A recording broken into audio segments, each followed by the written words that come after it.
दुनिया में बड़े बड़े देशों में छोटी छोटी बातें होती रहती हैं। कहीं राजा और प्रधानमंत्री दोनों राज्य करते हैं, कहीं दो दो उप मुख्यमंत्री होते हैं, तो कहीं उपराष्ट्रपति और उप प्रधानमंत्री। लेकिन पाकिस्तान एक अकेला देश है जहां एक साथ दो दो प्रधानमंत्री हैं। सुनने में अजीब लग सकता है, लेकिन पाकिस्तान की संसद में आज यही हुआ है। इमरान खान सरकार के खिलाफ अविश्वास प्रस्ताव को स्पीकर द्वारा नकार देने के बाद अब विपक्ष ने शहबाज शरीफ को अपना प्रधानमंत्री घोषित कर दिया है। हे मनुष्य, बाबा के दरबार में आओ तो घंटी बजा के आना। हेलो एंड नमस्कार मित्रों, आपने गली क्रिकेट में खेलते हुए बच्चों को तो देखा ही होगा। अगर किसी बात को लेकर लड़ाई हो जाती है तो जिसका बैट होता है वो कुछ बच्चों को अपने साथ ले जाता है और जिसकी बॉल होती है वो बाकी बच्चों को लेकर अपनी अलग टीम बनाकर अलग मैच शुरू कर देता है। कुछ ऐसा ही आज पाकिस्तान की संसद में हुआ है। आज संयुक्त विपक्ष के द्वारा इमरान सरकार के विरुद्ध अविश्वास प्रस्ताव, हिंदी में बोले तो नो कॉन्फिडेंस मोशन, लाया गया था। प्रस्ताव आने से इमरान सरकार के गिरने की पूरी संभावना थी। इमरान ने अपने समर्थकों से कहा भी था कि यह विदेशी साजिश के तहत हो रही कार्यवाही है, इसलिए मेरे समर्थक संसद के बाहर शांतिपूर्ण तरीके से विरोध प्रदर्शन करें। अब पाकिस्तान में शांतिपूर्ण का मतलब तो आप समझ ही सकते हैं। इसलिए सरकार भी तैयार थी, विपक्ष भी तैयार था, पुलिस भी, और आर्मी तो पाकिस्तान की 70 साल से तैयार ही रहती है। प्रस्ताव लाया गया तो संसद के सभापति ने गेम कर दिया। कहा कि इस प्रस्ताव पर वोट ही नहीं डलवाया जा सकता, क्योंकि पाकिस्तान के संविधान के अनुच्छेद 5A के तहत देश की सुरक्षा के मामले में स्पीकर के पास ये विशेषाधिकार होता है कि वो अविश्वास प्रस्ताव को लाने से भी रोक सकता है।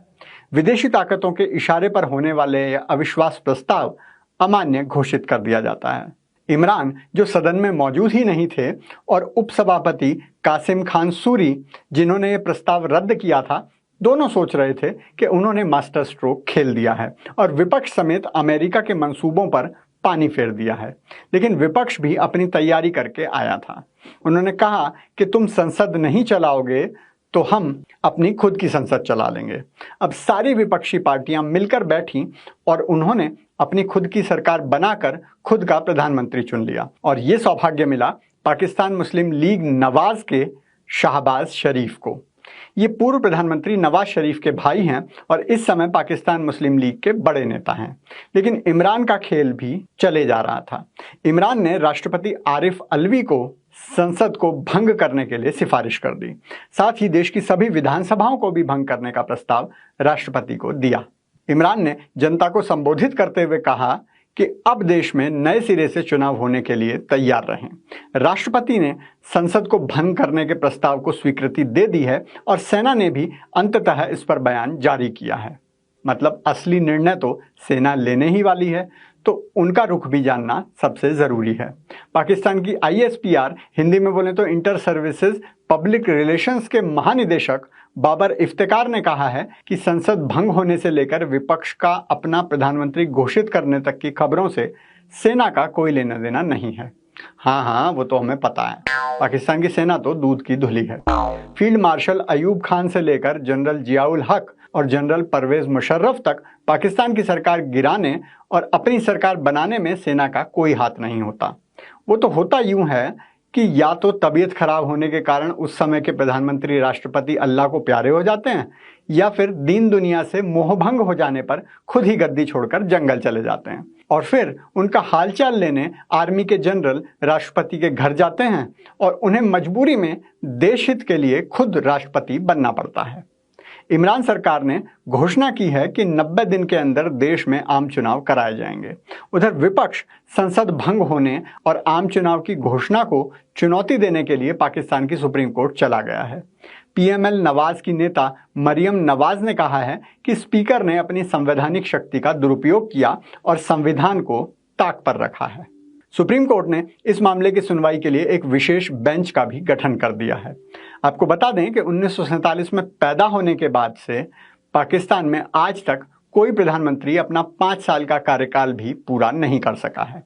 75 साल में आज तक एक भी नहीं। यही दर्शाता है कि पाकिस्तान की राजनीति की हालत क्या है। पाकिस्तान के तख्ता पलट की कहानी कुछ वैसी ही है जैसे हमारे 80 के दशक की उर्दू फिल्मों में तय होता था। हीरो की माँ कपड़े सिलकर उसे बड़ा करेगी, बड़ा होकर हीरो को नौकरी मिलेगी, हीरोइन के साथ शादी करने वाला होगा, तभी पता चलेगा कि हीरोइन का बाप गुंडा है और गांव में उसी ने हीरो के बाप को मारा था। फिर गुंडे हीरो की बहन को उठा लेंगे और हीरो विलन को मार देगा। सबको पता होता है कि अंत में क्या होगा, लेकिन फिर भी सब मजे से देखते हैं। पाकिस्तान में भी रजिया गुंडों में फंस चुकी है। अब देखना यह है कि लोकतंत्र की रक्षा करने सेना कब आती है।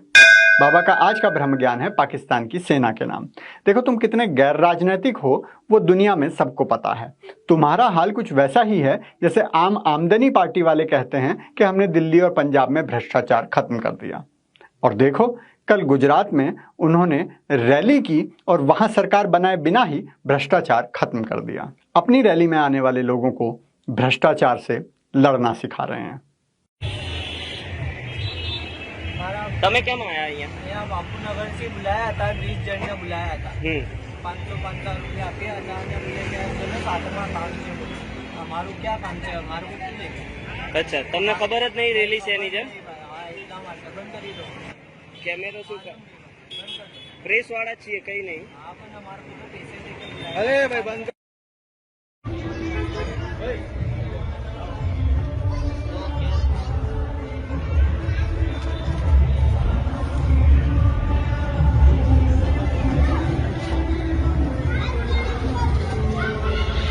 આ શું કરો છો તમે લોકો? ક્યાં આયા છો તમે? હે ભાઈ, રેલીમાં આયા છો તો પૈસા શેના વેચો છો ભાઈ? તમને પૈસા આપવાના કીધા હતા? કોને કીધા હતા? अगर आप भी पाकिस्तान में अमित शाह के संपर्क से सरकार बनवाना चाहते हैं तो कृपया वीडियो को शेयर और कमेंट जरूर करें, क्योंकि खुशियां बांटने से बढ़ती हैं।